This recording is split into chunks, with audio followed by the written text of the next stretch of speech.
these women raving about their monkey men, about their fighting husbands and their no good friends. These poor women sit around all day and moan, wondering why their wandering papas don't come home. But wild women don't worry, wild women don't have the blues. Now, when you got a man, don't ever be on the square, because if you do, he'll have a woman everywhere. I never was known to treat no one man right. I keep on working hard both day and night, because wild women don't worry, wild women don't have no blues. They went by names like the Empress, the Texas Nightingale, and the Georgia Peach. In the space of one decade, they rose to unprecedented heights of fame, left a legacy that inspired generations of performers, and gave America its most enduring original song, the blues. You get up in the morning and go to your job, and when you get there, your boss tell you, say, we're gonna have a layoff because the work is getting slow, and after today or after this week, I won't be able to use you. You know, you got the blues. Either you go home unexpected and some other woman's nightgown in your bedroom, you know them been there. That's the blues. Believe it or not, even the president has the blues. And everything is really all right. Oh! 'Cause my Iceman, he's a good man, just as nice as he can be. 'Cause he goes collect money and he bring it all to me.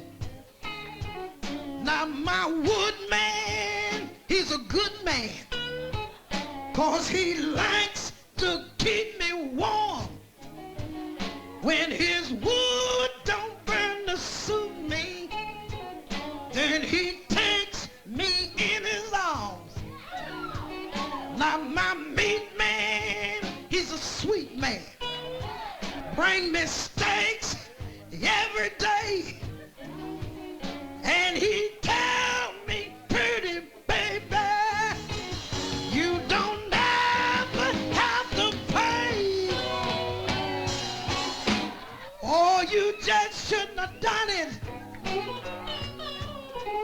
when you left me last Friday night. I was raised up on cotton farm. We were sharecroppers, you know. And back in those days when I was growing up, when I was coming along, I used to listen to Bessie Smith and all of them. These was people that really made me love singing more and more every day. The more I'd hear them, you know, it was just the inspiration in, you know, what I'd like to do. And I've always said, well, I would really like to be like these people I'm hearing on these records, you know. What these women did, like Ma Rainey, they was the foundation of the blues. You know what I'm saying? They brought the blues from slavery up to today. Oh, blue. Oh, blue. Oh, blue. Oh, blue. Oh, blue. Blues, oh, blue. I'm so blue. Ma Rainey was the mother of the blues. She grew up in the 1890s in rural Georgia, where life for black women and men hadn't changed much since the end of slavery. The blues were all around her, songs improvised to match the rhythms of hard labor and a life of constant trouble. Well, I was waiting Men who sang blues were a familiar country tradition. At social events and Saturday night get-togethers, they provided the local entertainment. Traveling the South looking for work, men took their blues with them, spreading them through the countryside. But in 1902, Ma Rainey took the blues in a different direction.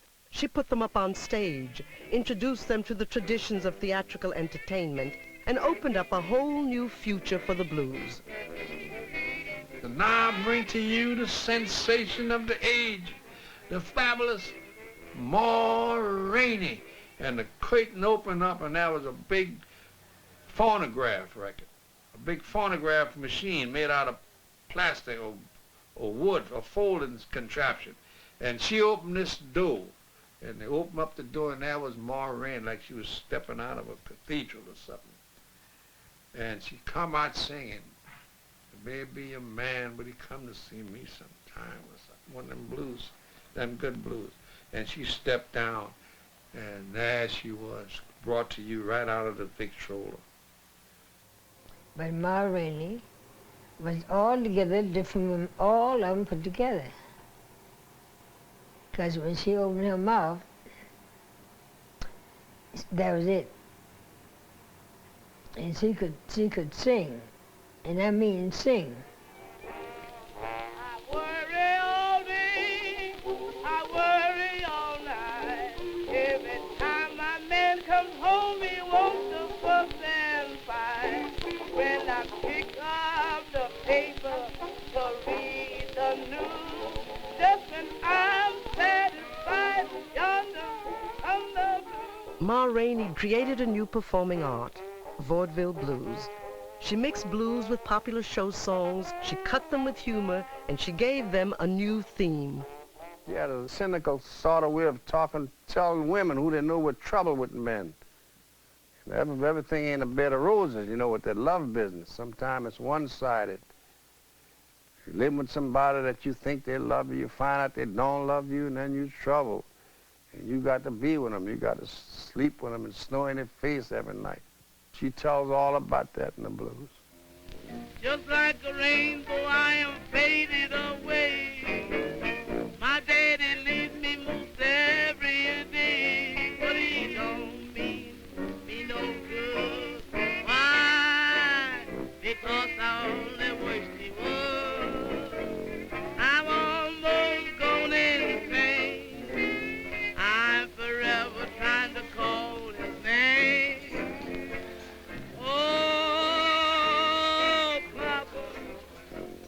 Ma Rainey was Ma Rainey. When you say Ma, that means mother. Ma, that means the tops. That's the boss, the shack bully of the house, Ma Rainey. She take charge, Ma. Ma Rainey's coming to town, the boss blues singer. And you respect Ma. Grandma, Mama, and Mama. That's Ma. That's something you respect when they say mother. That's the boss of the shack, eh? Not Papa, Mama.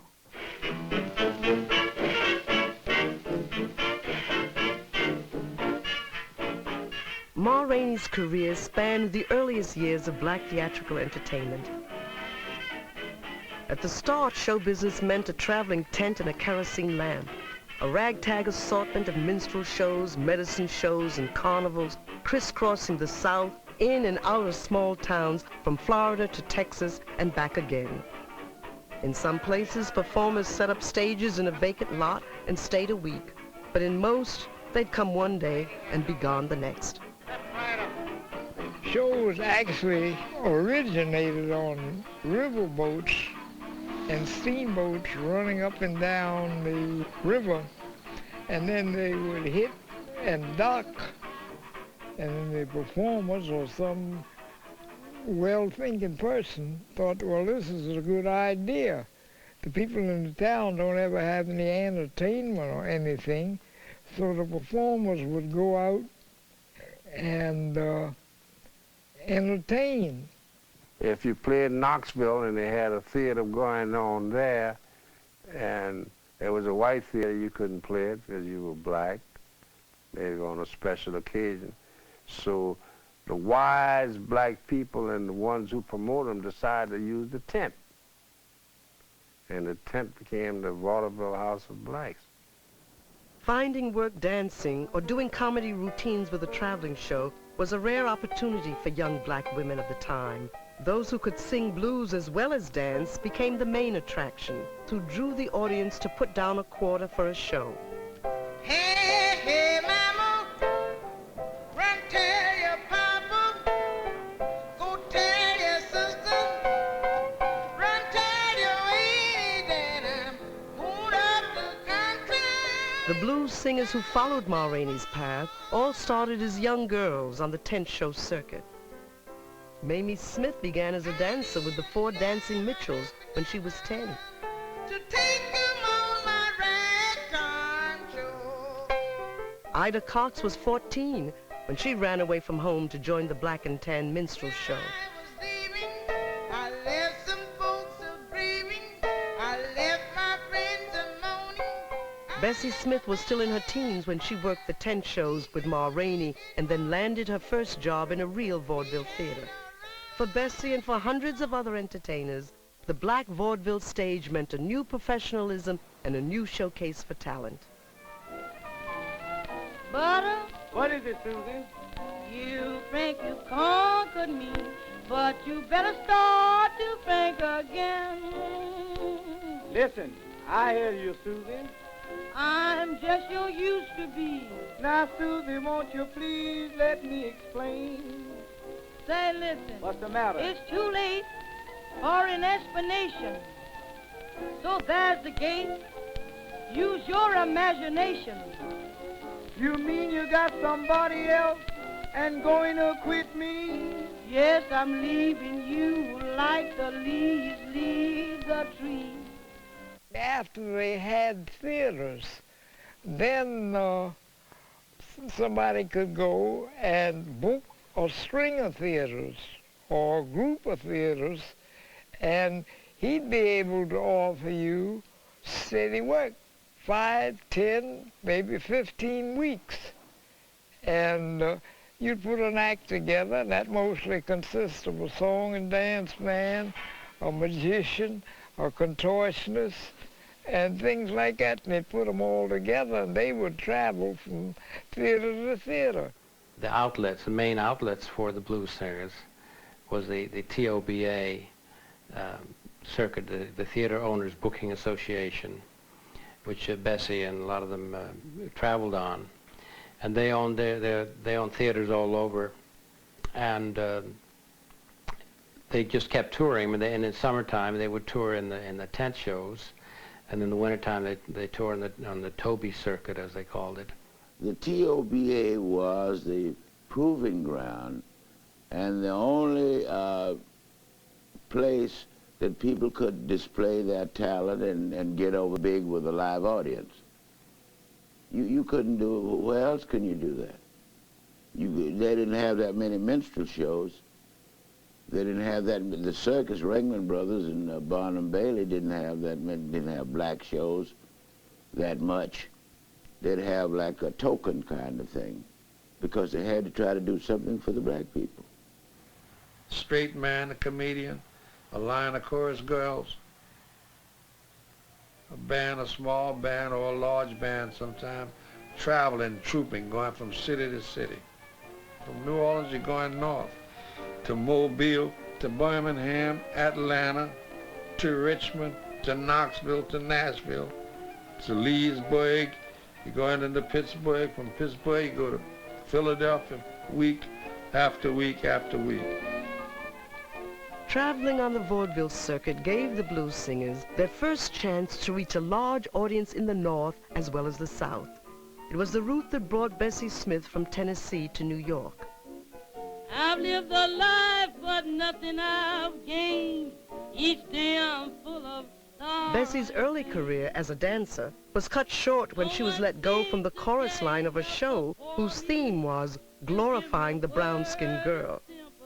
She was fired because her skin was too dark. Oh my, wonder what will the end be? But Bessie had a won't-quit attitude. 6 years later, she was a polished, full-fledged blues star on the TOBA. For me, no father to guide me, no mother to care, must bear my troubles all alone. She used to wear the most fabulous costumes, birds of paradise, all in her hair. Her gowns, all sides of her gowns was feathers sticking out from everywhere. Then she changed and wear an evening gown which was beads and rhinestones. They were popular in those days.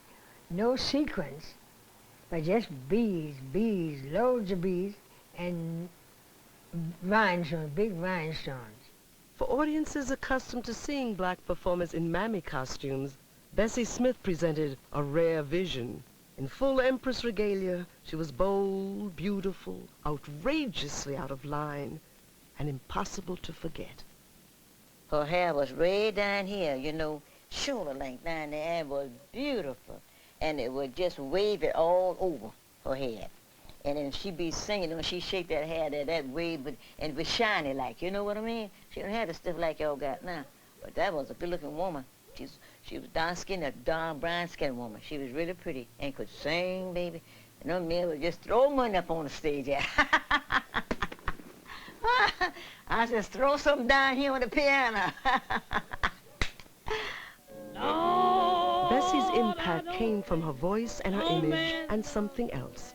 Audiences knew that beneath the glamour, Bessie was one of them. It was a powerful connection. And treat you like a thing of the past. When people use the expression, she hypnotized me, it means that you so carried away until, you know, it's like they have put a spell on you. You know what I'm saying? And this is what Ma Rainey and Bessie Smith and them did. When they sang to an audience, they would just capture the audience in the palm of their hands. It's like they have put a spell on them, you know. And at that moment, while they're listening to them, they don't have time to, you know, concentrate or think about nothing else but just what they're listening to, and that's them singing. They were entertainers, and what they could do was sell it to the public. And what I mean be that they could change the mood of the public into the mood that they were singing about. So everybody in the public figured that they were singing exactly to them. The tunes that they wrote, I'm sure their ideas come from just like my ideas. Now, when I write a song, I'm thinking about people in general, everyday living. Just look around you, you know. Say, for instance, like when I wrote this tune, Baby, Please Don't Dog Me. You know what I'm saying? I'm thinking about, okay, here is some woman big and she's pleading, baby, please don't dog me, when you know that you are doing wrong yourself. You think nobody wants me, 'cause I always stay at home. But when that dog knob hits you, your best friend come along. Please don't dog me. When you know you're doing wrong yourself.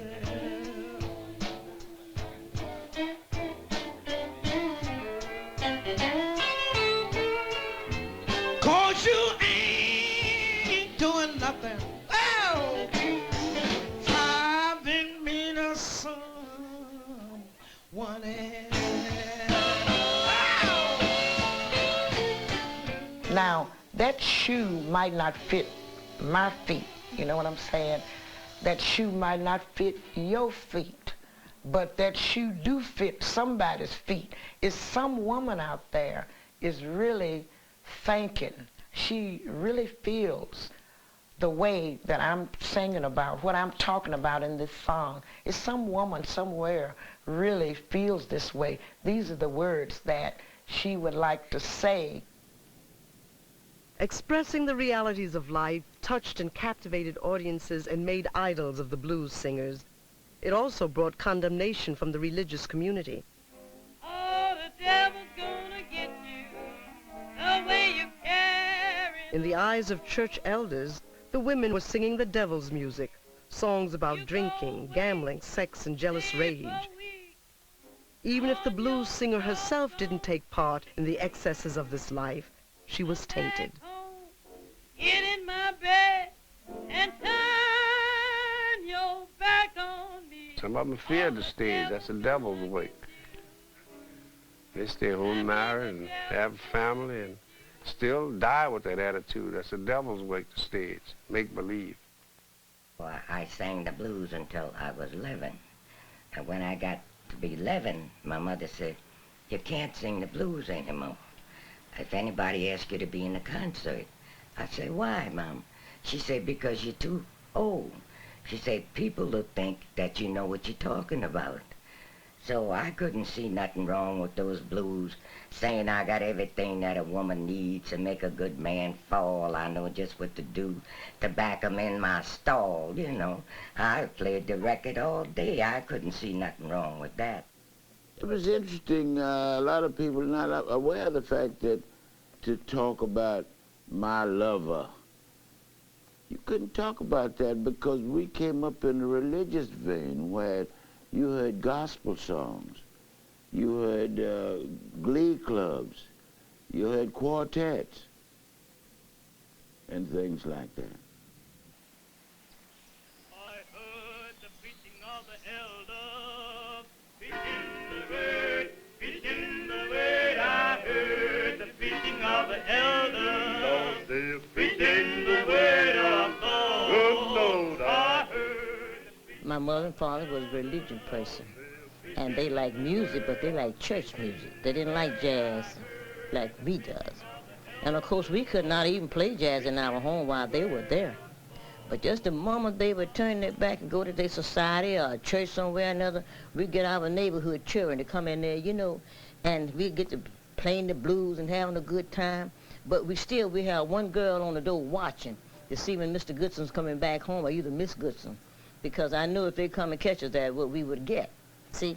And by that time, when they would be see my father or my mother coming back home, the girl would be saying, here come Mr. Goodson and them, and they'd be so close up on her, we'd change the blues, say, Jesus, keep me near the cross.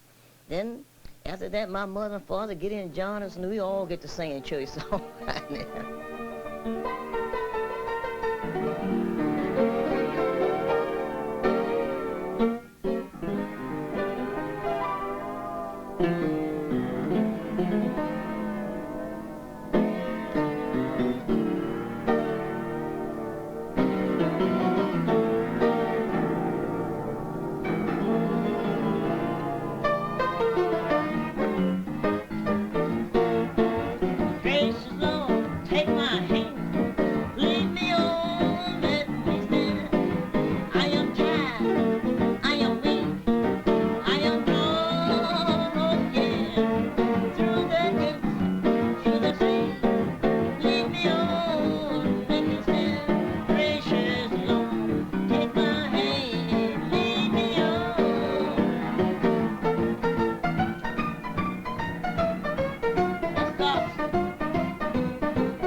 Most of your great performers and singers and dancers were Baptists.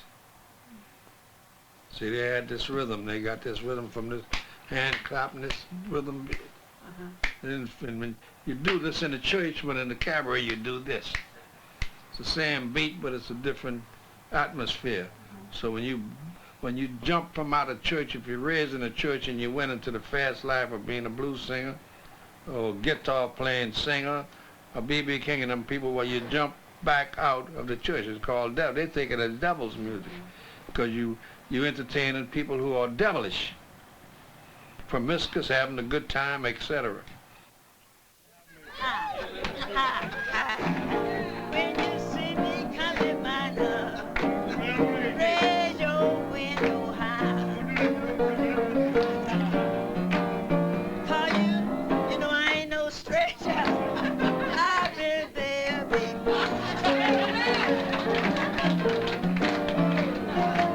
You can always tell, baby, when your good man don't want you around. I know you can. You can always tell, baby, when your good man don't want you around. Honey, he be hugging and kissing you, mama. He's leaving you all the time.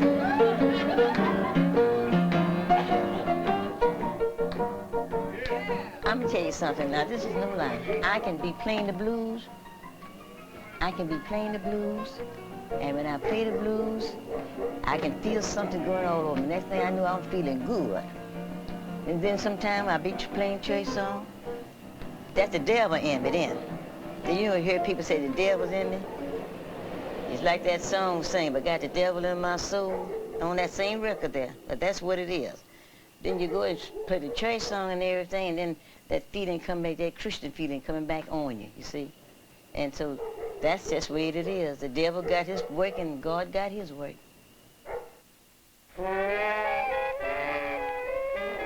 In 1920, the blues overcame another kind of resistance.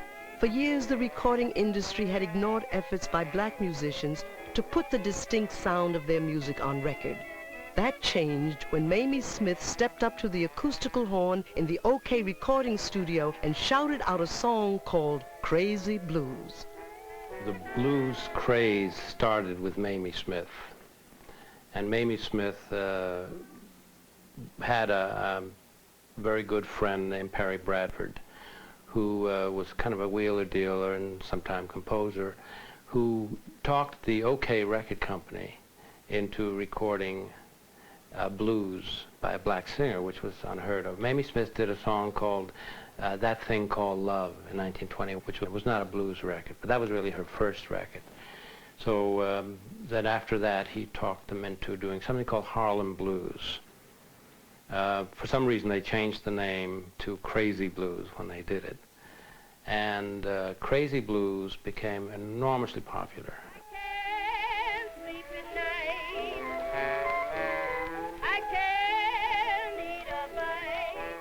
Crazy Blues opened up the recording industry to black artists and popularized the blues on a national scale for the first time. They distributed this record, and this record joined up the whole recording industry. So there was a great appeal amongst black people and whites who loved this blues business to buy records and buy phonographs. Everybody had a phonograph in the house, specifically behind Mamie Smith's first record.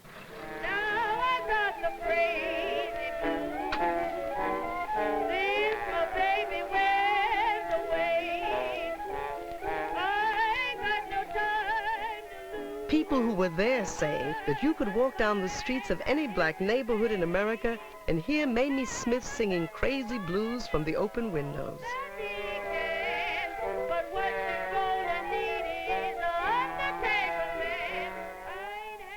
I learned the blues off of records, you know.